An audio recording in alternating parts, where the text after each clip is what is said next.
I'm gonna get to my timer. I'm gonna set the timer. 5, 4, 3, 2, 1.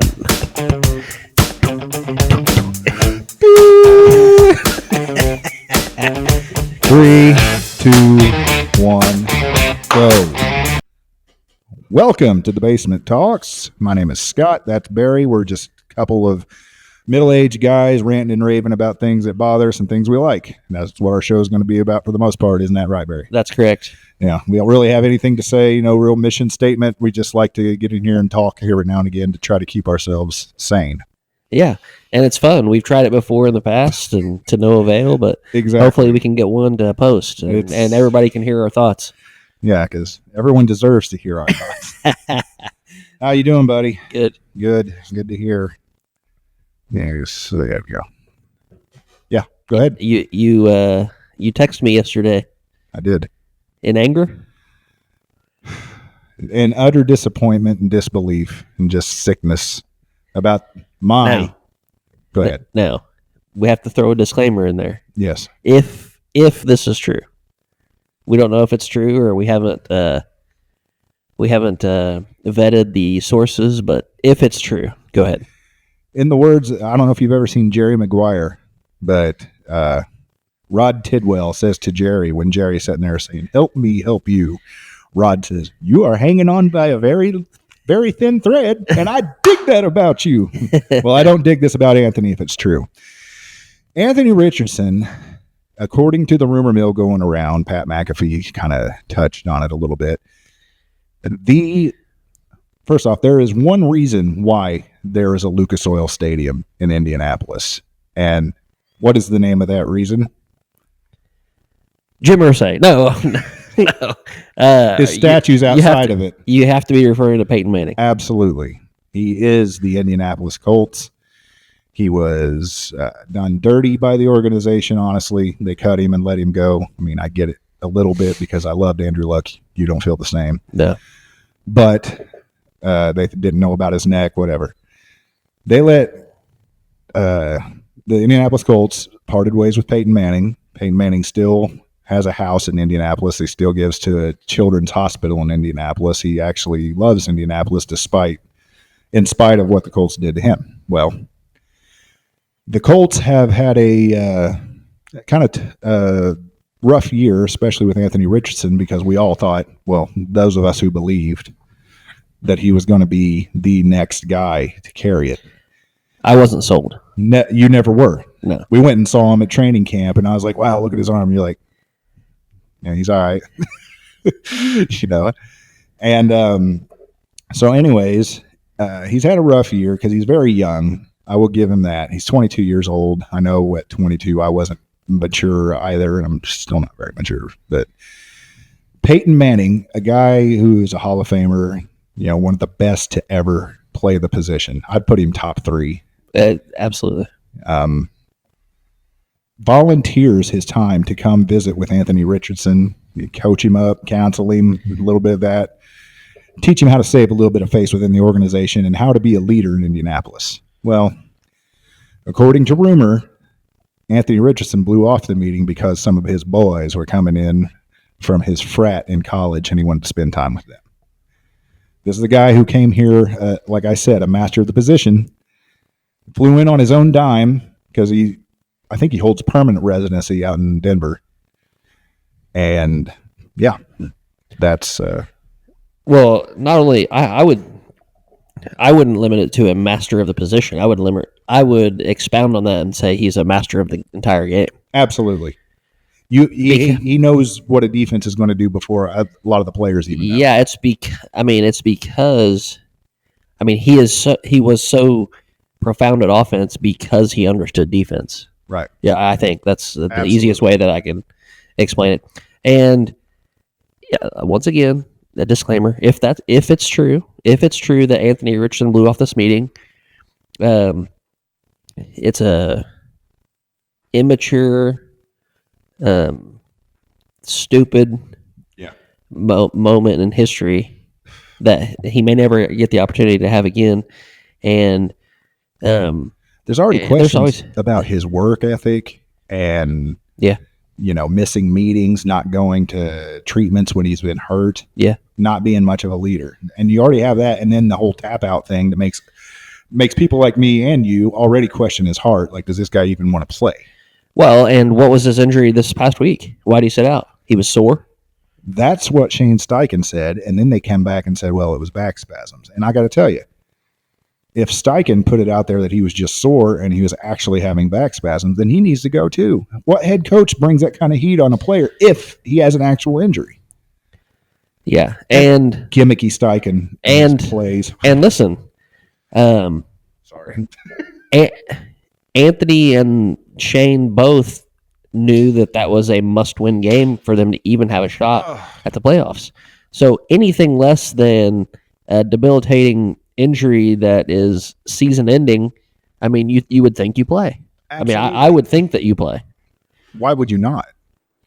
Getting paid the kind of money he's getting, I mean, we all go back to that, but it's true. It's a game that we love. You and I love.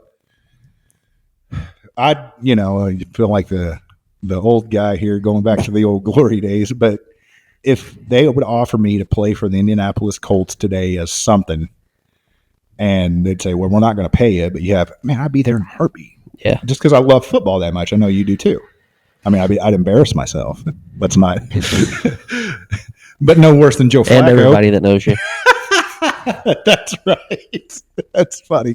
My kids move, change their name. Yeah. Witness protection because their dad entered the NFL the prime age of 40. And my love handle's hanging over my pants.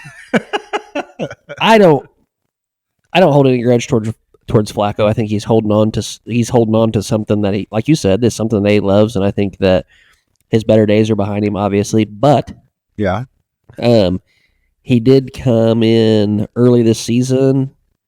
Did he not come in? Yeah. Well, they got him in the offseason because he did play so well with Cleveland last year. No, I mean a couple of games. Oh, yeah. 2 games. He lost them both. He didn't play well. And I'm telling you, he hasn't aged very well. He did age, but once it hit and the decline started, he's not the Tom Brady 40. Exactly. He's more. I hate to say he's more of a Peyton Manning 40 because when Peyton won his last game, which was the Super Bowl, he'll tell anybody the defense won that game because he didn't play well. Yeah. I was thinking they'd start Sam Ehlinger because at least he has the tools, Yeah. But there's a lot of people that like Sam. I do. I love Sam. I think he's a great guy. He's a leader and he's a backup quarterback. He's more of a leader than the starting quarterback. What's that tell you? A good friend of mine would have started Sam probably before Anthony his rookie year. You know what? I actually see wisdom in that. But if a team brings you in and they say you're the man, you're gonna. I mean, one of the things that it's hard to watch Indianapolis football and not compare people to Peyton Manning. Obviously, there are going to be hundreds and hundreds of people come and go that play the game that are never going to be to the level of Peyton Manning. So it's kind of an unfair. Comparison or assessment of somebody like, well, you're not Peyton Manning. Well, that's kind of unfair. And I have to say that every quarterback since Peyton Manning that's played for the Colts, I haven't really liked because of that comparison. So it in a way, Ranger never had it. Yeah, Peyton Manning. Peyton Manning being so good has almost ruined me in Colts football. It's weird to say that, but here's the thing: if a team is part of the reason that Peyton Manning was so good is because he studied the game so much. He was always in the film room. He was always putting in extra work, working on each individual game, not the game of football as a whole, but each individual opponent. Right. Like he put so much study and so much work into the next week's opponent, and this is what we have to do to beat them. And this, so if a team is going to bring you in and say, "Hey, look, you're the man. You're going to run this team. You're going to be a leader," and now that's a huge weight at the age of 21. When he came into the league, 2021 when he came into the league, and you're probably not as mature as you need to be at that age to take on that burden, and that is showing itself in Anthony Richardson. Yeah. his age and maturation is coming to bear. It's showing itself in these last couple of years, and was injured 2 or 3 times his first season. He has been injured this season, Oh, yeah. and has sat out games at the age of 22. Now, what happens to you as you get older? Oh, I mean, you break down even yeah. more. So I've said for a long time, and there are people that disagree with me, and that's fine. That there are people that know a lot more about the game than I do, but you cannot play the running back position from the quarterback position. Yeah. The greatest the greatest quarterbacks of all time, none of them ran the ball. Exactly. Slow. They were cerebral and put in the time and effort and the work to put the team on their back, not literally, like So they knew where to throw the ball. They knew when to get rid of the ball. They knew when to not take a sack. They knew to not have turnovers, to not throw interceptions. I mean, so if you look at any clip now, listen. Yeah. The argument could be made that Anthony Richardson had a better rookie season than Peyton Manning himself. Oh yeah, stat-wise for sure. But he is not expounding on that. He's not growing on that. Peyton Manning looked back over his rookie season and said, "Man, I can't continue like this." So put in the work and did the mind work and the study and all that good stuff to become what he eventually was. I don't see that future for Anthony Richardson. Go ahead. No, you're absolutely right. I even used an example of that with my daughter last night, Sadie, who has no idea about football, doesn't care, but she's a very talented artist. She really is. And she was telling me something about how she wants to do this stuff. And I said, well, maybe we should sign you up for some classes. And she's like, I don't know. And I told her, I was like, well, there's people in this world that are born with all the talent that you could ask for. And to a certain point, that only gets you so far. Anthony Richardson being one of them. She's looking at me like I have two heads. You know what I'm talking about. This guy has cakewalked through high school and college because he is so talented. Now he's gotten up to the league where people are just as good as him. Mm-hmm. And he's not putting in the work to get better. And you can see it every week with his completion rating and all that. Talent's only good till you meet talent. Exactly right. Yeah. That is yeah. So another argument is that Peyton Manning threw more interceptions his rookie year. I guess an argument is that there were 3 or 4 games in Anthony Richardson's rookie year that he did not play, so right. He could have thrown more interceptions. Now, Peyton Manning threw way more passes, so inherently, I think you're gonna throw more interceptions the more passes you throw. So there is an argument to be made that Peyton Manning wasn't near as bad as that comparison makes him look his rookie year. Right. But still. Well, he had to throw it too. I mean, he had Marshall Faulk, but Marshall Faulk wasn't Marshall Faulk that we know when he was in Indianapolis. He was okay, where Richardson had other people. He was going out. He was on in his last couple of years. Yeah, he was over Indianapolis. Then he went to the Rams. But anyway, next thing, they got a clean house. I don't care what anyone says. They need to get rid of Chris Ballard. He needs to be gone yesterday. In my opinion, the only people on offense that deserve a job, actually deserve it, are 3 of them. I think Michael Pittman Jr. deserves a job because he plays anytime he hurt, whatever, and he does okay. Josh Downs is amazing, and I think Alec Pierce. Everybody else, they could sell them off. That offensive line's a joke. However many penalty calls they had this year, holdings, illegal man downfield. How many times did that happen? Jonathan Taylor, I think he's a punk. I really do. I think he's a bum too, but I mean, he's all right. But going back to Anthony Richardson, I think when you draft a college football quarterback who's only played 1 year of college football, and in that year of college football, his completion rating was only 50%. Right, and then you're bringing it up to a higher expectation of talent and a better group of talent to play against. I think that completion rating has nowhere to go but down unless you do all this work that we're talking about that he doesn't seem to be doing. And his completion rating has not gotten any better than the 50% that it was in college. Yeah. So there's your answer. Well, you said he missed a couple games this year, and you said due to injury. He missed last week due to injury. The other two were disciplinary. You ever hear of that? Because of the tap out. Remember that? Oh, yeah. That's why they set him those 2 games. And it's kind of like Pat McAfee said. If you say my quarterback has disciplinary problems, you're like, well, that team sucks.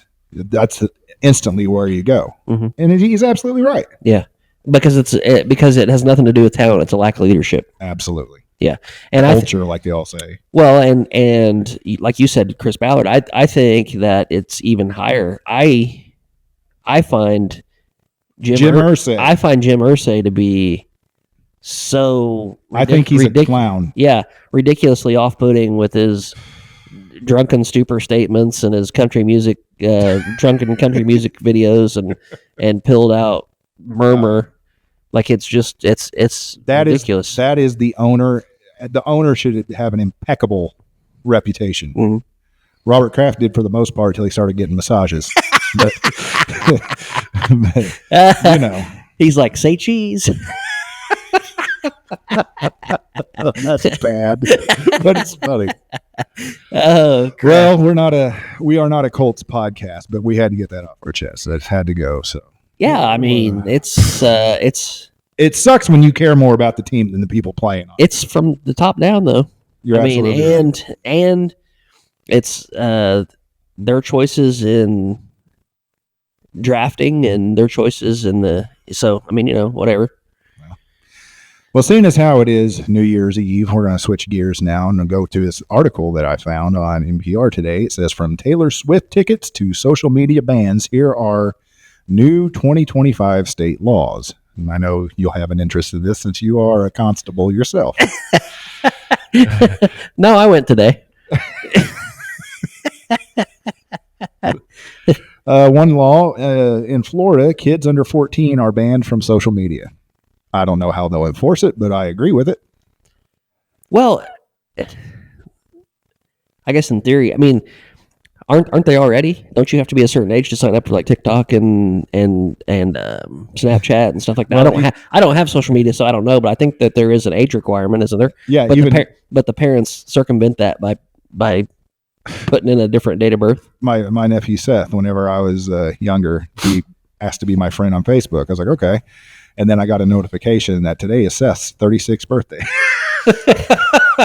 So you can sidestep that one.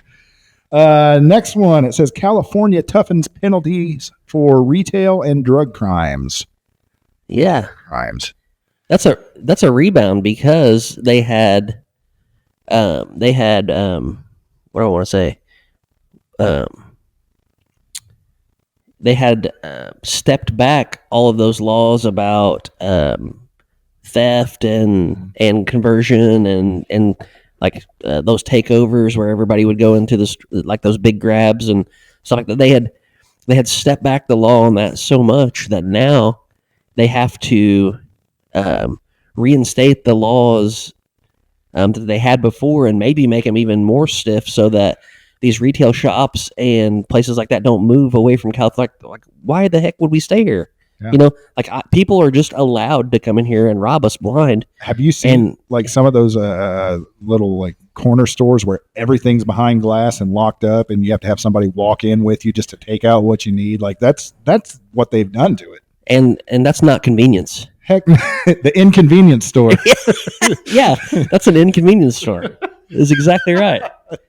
Correct. In New York now, prenatal care leave is offered. It says leave can be taken for monitoring, discussions with a healthcare provider needed to ensure a healthy pregnancy, end of pregnancy care, or fertility treatments.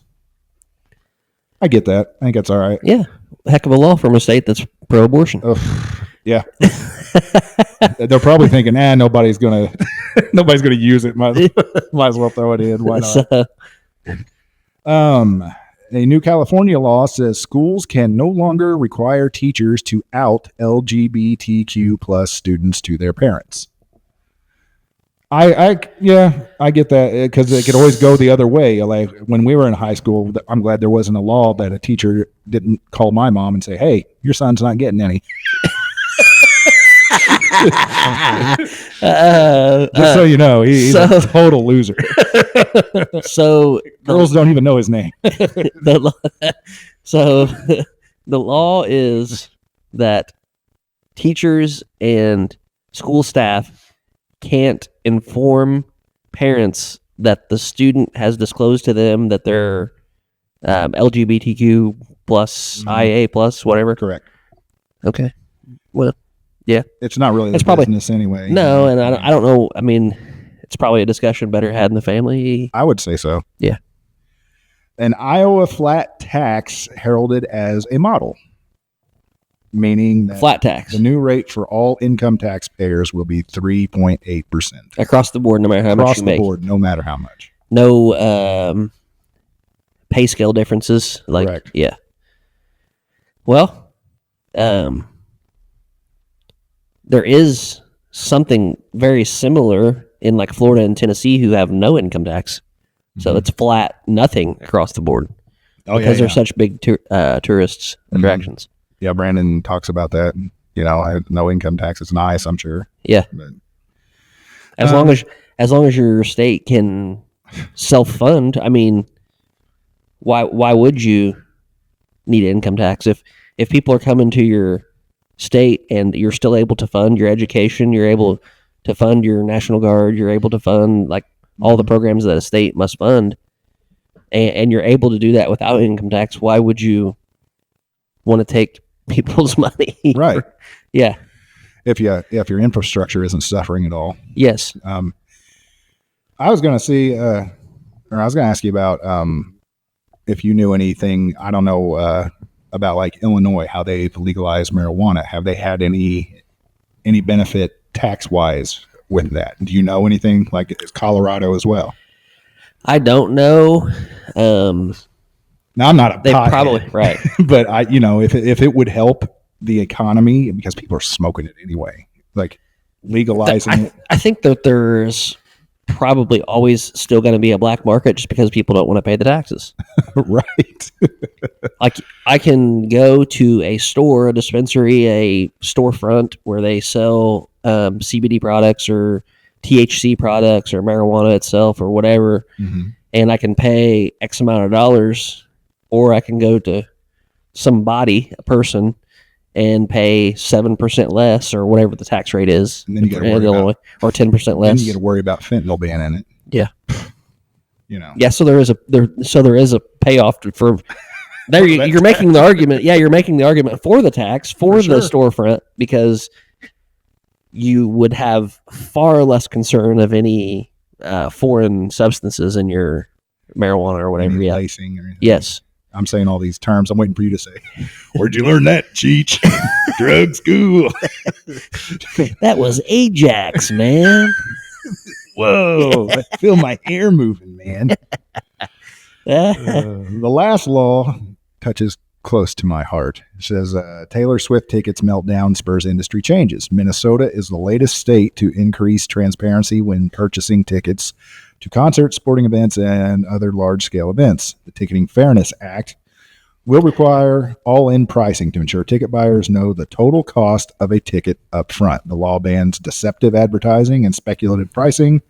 The bill's sponsor, Democrat Kelly Mueller, says inspiration for the bill came from her experience in trying to secure tickets for Taylor Swift's Eras Tour in Minneapolis last summer.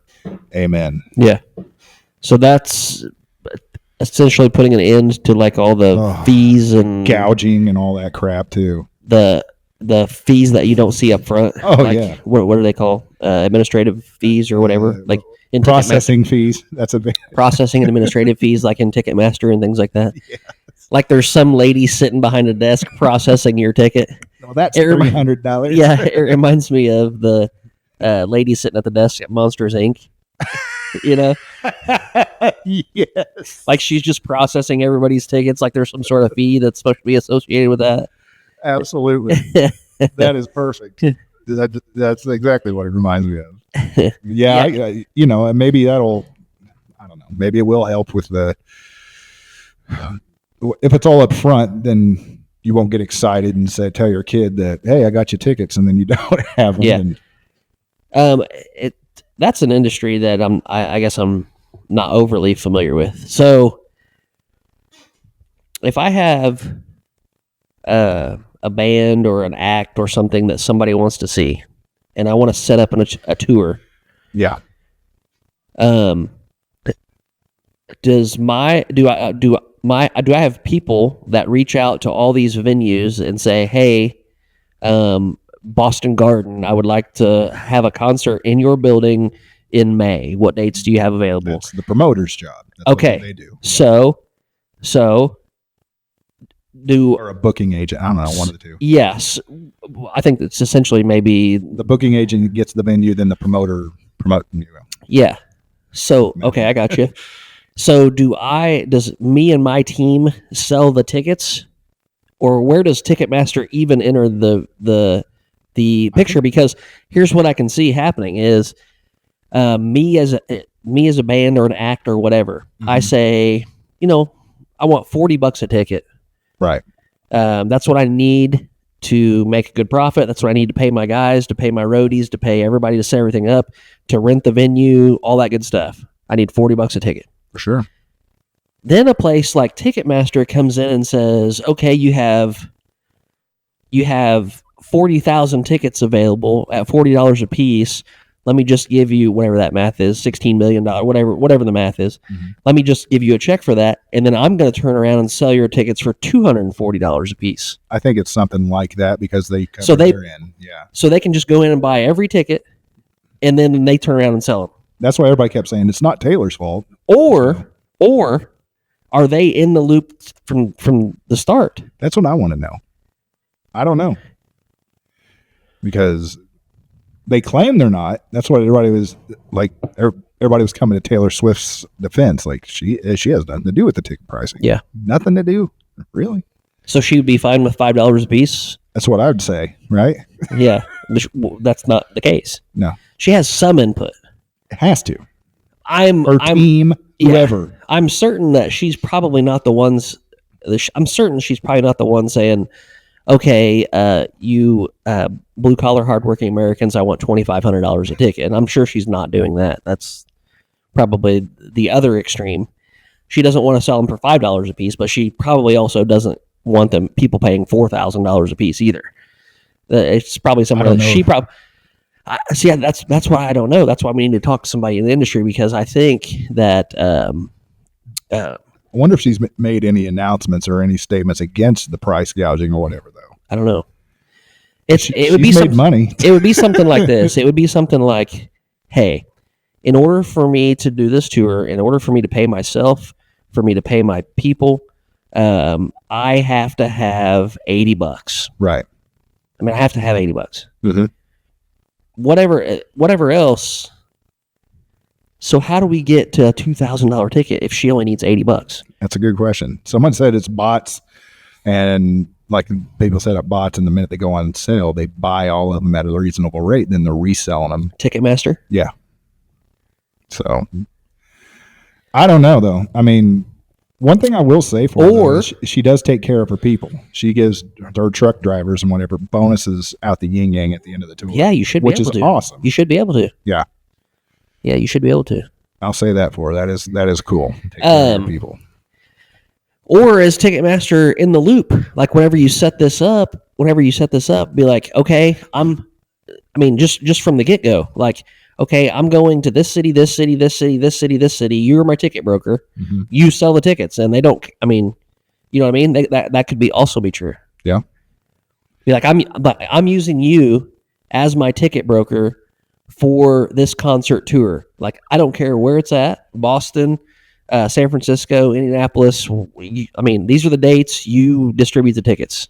Yeah. And then they don't have to worry about anything. That could also be the case. Wonder who hires security. I wonder if it's the building. ESG. Who's ESG? I don't know. That's what's on the shirts of the security guards. I wonder if it's the building's responsibility, because, like, people work for Lucas Oil Stadium. Yeah. So again, that's what I'm saying. Like, when I contact a venue and say, hey, I want to rent your venue because I'm going to have a concert, mm-hmm. They're like, okay, this is how much it takes. Because that's including those security people, the parking lot people, the food vendors, beer vendors, all that good stuff, all mm-hmm. those people to work. this is how much it takes to rent my venue. It's $50,000 a night, or Then after that, you got to think about all the codes and everything you have to. probably far more than $50,000 a night. Sure. Just a ballpark. Yeah. Then you think about all that too. There's a lot that goes into putting on an event. and see that would be up to the venue, I would think, to worry about all the codes and shit like that. Right. The fire marshals, the capacity, the all that good stuff. That's on them. Like that's where I think that maybe like these places like Ticketmaster and these places are given a job, Mhm. and that's their job. Like, you sell the tickets to my concert. I don't give the booking agent. You book the venues. I don't care what their regulations are, just whatever. Yeah. You book the venues. That's your job. Ticketmaster, you sell the tickets. That's your job. And I mean, you'd have to do like something like that because you, as an entertainer, you could never worry about all those things. You just would not have time to ever worry about them. You're right. And in putting a little cap on that, Indianapolis Colts tickets for this Sunday are going for $10 a piece. And I wouldn't give. Yeah, but you have to have a parachute sit up there where they're $10 a piece to watch the game. You can get 50-yard line looking right at them for 120. Hey, it's supposed to snow 10 inches on Sunday. Is it really? Yes. Oh boy. Of course. So after the holidays. So. So you can go. You just might get stranded, or you may never make it. Yeah, it's true. That is true. Well, we are going to call this one in a show. We'll try to get this out to you. Happy New Year to all you guys. We'll see you next time. Take care. See ya.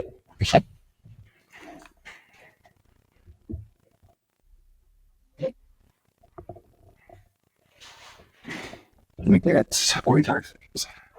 That was pretty difficult. But we didn't have any balls and conversation. Nope.